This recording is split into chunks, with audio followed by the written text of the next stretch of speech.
Hi friends, welcome back to my channel. നമ്മുടെ ആലി ബേബിൻ്റെ മുടി കണ്ണ് വരെ എത്തി കണ്ണ് കാണാൻ പറ്റാത്ത അവസ്ഥയാണ് ഇപ്പോൾ. മുടി കണ്ണ് വരെ എത്തിയത് മാത്രമല്ല, വീട്ടിലെ ആലി ബേബിൻ്റെ ഔട്ട്ഫിറ്റ് ഷെഡ് മാത്രം ആയതുകൊണ്ട് എല്ലാവരും മോഗളി എന്നാണ് വിളിക്കാറ്. അപ്പോൾ ഇതാണ് മക്കളെ നമ്മുടെ ഇന്നത്തെ വ്ളോഗ്. ആലി ബേബിൻ്റെ മുടിയൊക്കെ വെട്ടി ഒന്ന് സുന്ദരിയാക്കുക. അപ്പം നമ്മൾ മുടി വെട്ടാനായിട്ട് ആലത്തൂർ യൂണിസെക്സ് സ്റ്റുഡിയോയിലാണ് വന്നിട്ടുള്ളത്. നമ്മൾ ഇവിടെ വന്ന് ഡോർ തുറക്കുമ്പോഴേക്കും ആലി ബേബിക്ക് എന്താണെന്ന് അറിയില്ല കേട്ടോ, ഭയങ്കര സന്തോഷമായിരുന്നേ. ആലി ബേബിക്ക് ഡോറനെ ഭയങ്കര ഇഷ്ടമാണ്. അപ്പോൾ വരുമ്പോൾ തന്നെ ഞാൻ പറഞ്ഞിട്ടുണ്ട് ഡോറൻ്റെ പോലെ മുടി വെട്ടിത്തരാം കേട്ടോ എന്ന്.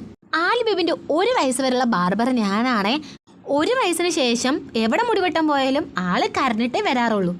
ആലി ബേബി ഇച്ചിരി വാശിക്കാരിയായതുകൊണ്ട് ഇവിടെ വന്ന് എങ്ങനെ കുറുമ്പ് കാട്ടുന്നൊക്കെയാണ് ഞങ്ങൾ വിചാരിച്ചിട്ടുണ്ടായിരുന്നത്. പക്ഷെ നോക്കിക്ക് എന്താ അനുസരണയോടെയുള്ള ഇരിക്കുന്നത്. പിന്നെ ഈ നിൽക്കുന്ന ആളാണ് മിക്ക വീഡിയോയിൽ പറയുന്ന നെഗറ്റീവ് ഉണ്ണി, അതായത് നമ്മുടെ കെട്ടിയോൻ. പിന്നെ ആലി ബേബിയോട് മുടി വെട്ടുമ്പോൾ ആ ചേട്ടൻ പറഞ്ഞു കണ്ണടക്കാനില്ലേ, കണ്ണിൽ മുടി പോകുമെന്ന്. അവർ പറയുന്നതൊക്കെ അതുപോലെ അനുസരിക്കുന്നത് കണ്ടിട്ട് ഞങ്ങൾക്ക് തന്നെ അത്ഭുതം തോന്നിട്ടോ. ബാക്കിൽ മുടി വെട്ടുമ്പോൾ അനുസരണയോടെ കാണിച്ചെങ്കിലും മുന്നിൽ മുടി വെട്ടുമ്പോൾ ആളൊന്ന് പേടിച്ചു. ഓരോ മുടി വീഴുമ്പോൾ എന്തോ ഒരു പാറ്റിയൊക്കെ വീണ ഒരു എക്സ്പ്രഷനായിരുന്നു ആലി ബേബിൻ്റെ. കുറച്ചൊക്കെ പേടിച്ചെങ്കിലും എന്താ ഡോറിൻ്റെ ഒക്കെ ഒരു ലുക്ക് കിട്ടിയിട്ടുണ്ട്. അപ്പോൾ ഇതാണ് നമ്മുടെ ആലി ബേബിൻ്റെ ഫൈനൽ ലുക്ക്.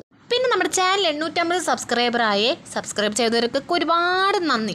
അപ്പോൾ നമ്മുടെ ചാനൽ ആദ്യമായിട്ട് കാണുകയാണെങ്കിൽ ലൈക്ക് ചെയ്യാനും ഷെയർ ചെയ്യാനും സബ്സ്ക്രൈബ് ചെയ്യാനൊന്നും മറക്കല്ലേ. അപ്പോൾ അടുത്ത വീഡിയോയുമായി വേഗം വരാം.